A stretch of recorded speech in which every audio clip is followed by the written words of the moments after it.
नमस्कार दोस्तों।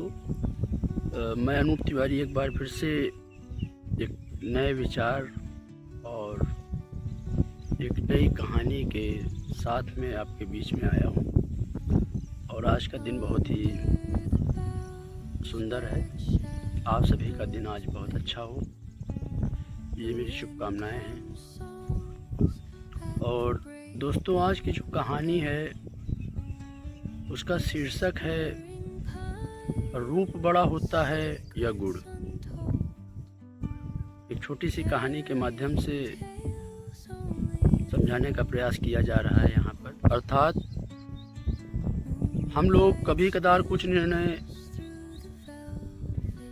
रूप देखकर कर लेते हैं कि हो सकता है वो व्यक्ति बहुत अच्छा हो, लेकिन ऐसा नहीं होता है।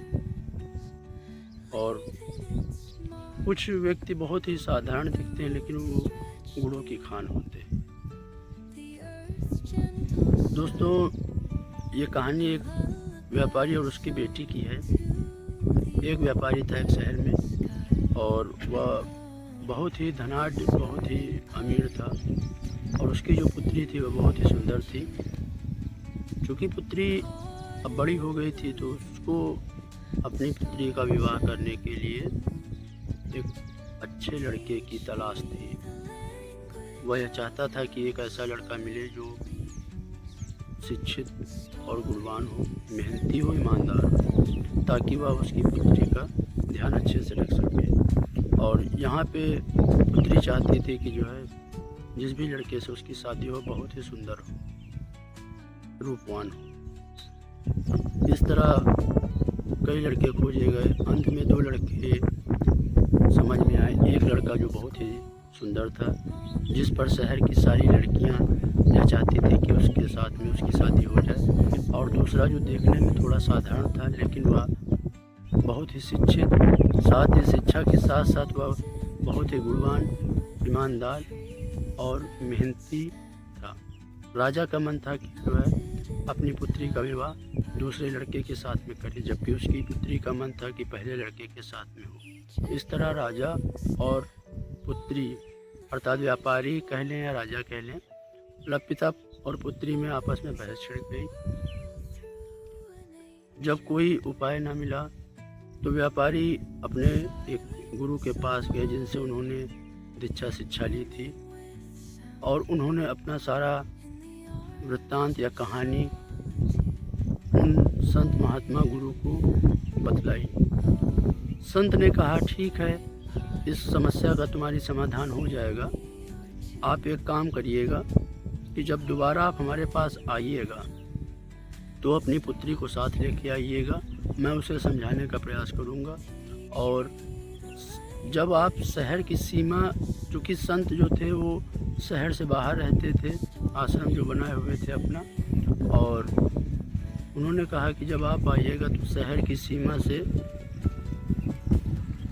जिस भी वाहन से आप आइएगा, जिस भी साधन से आइएगा, उसको आप शहर की सीमा पर ही छोड़ दीजिएगा। वहाँ से आप पैदल आइएगा, पहली चीज़। दूसरी चीज़, क्योंकि मौसम उस समय गर्मी का था, तो उन्होंने कहा कि जब भी आप आइएगा तो एक सोने की सुराही जो कि रत्न जड़ित हो, उसमें आप जल भरकर लेते आइएगा। इस पर वह व्यापारी तैयार हो गया।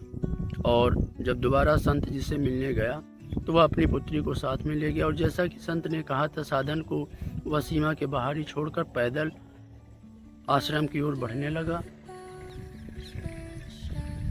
इस तरह प्रचंड गर्मी के कारण जो सोने की सुराही थी उसमें जो जल भरा हुआ था वह भी तापमान के साथ साथ में गर्म होने लगा। पुत्री को प्यास लगी, लेकिन वह जल उसकी प्यास बुझा न सका। अंत में वह दोनों संत के आश्रम पहुँचे।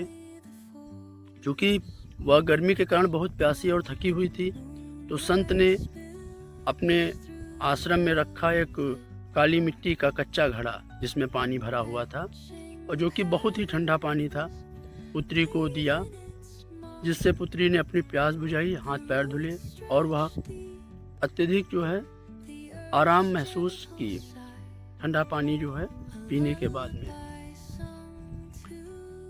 इस तरह संत ने उस पुत्री को समझाया उस व्यापारी की बेटी को समझाया कि बेटी, तुम्हारे पास में कितना सुंदर सुराही थी, सोने की सुराही थी, जो कि रत्नों से जड़ित थी और सबसे सुंदर थी, लेकिन पानी को वह ठंडा न कर सकी। इसी प्रकार यह एक साधारण सा घड़ा भले ही ज़्यादा सुंदर ना हो, लेकिन इसके गुण देखिए कितना वो शीतल पानी आपको प्रदान करता है। यह बात व्यापारी की लड़की को समझ में आ गई और फिर अंत में उसने खुशी खुशी राजा या व्यापारी द्वारा तय किए हुए लड़के, जो कि ज़्यादा सुंदर ना था लेकिन उसके अंदर गुणों से परिपूर्ण था, से उसने अंत में शादी कर ली। तो दोस्तों, कहने का सीधा सा अर्थ यह है कि रूप कुछ दिनों के लिए ही रहता है। एक उम्र के बाद हमारी सुंदरता कहीं ना कहीं छिप जाती है, लेकिन जो हमारे अंदर के गुण हैं वो आजीवन रहते हैं। तो प्रयास मैं यहाँ पे किसी रूपवान या सुंदर व्यक्ति की जो है आलोचना नहीं कर रहा हूँ, लेकिन यह एक सच्चाई है। उम्र के साथ साथ सुंदरता जो है कम हो जाती है, और गुण जो होता है वो हमेशा रहता है। आपके अंदर जो चीज़ें हैं, जो आपकी ईमानदारी है, जो आपकी मेहनत है, जो आपकी सच्ची लगन है, वह कहीं ना कहीं आपके जीवन भर आपका साथ देती है। तो दोस्तों, प्रयास में यही करना चाहिए कि व्यक्ति के गुण को देखना चाहिए और गुण को देखते हुए अपने अंदर भी सुधार करने का प्रयास करना चाहिए।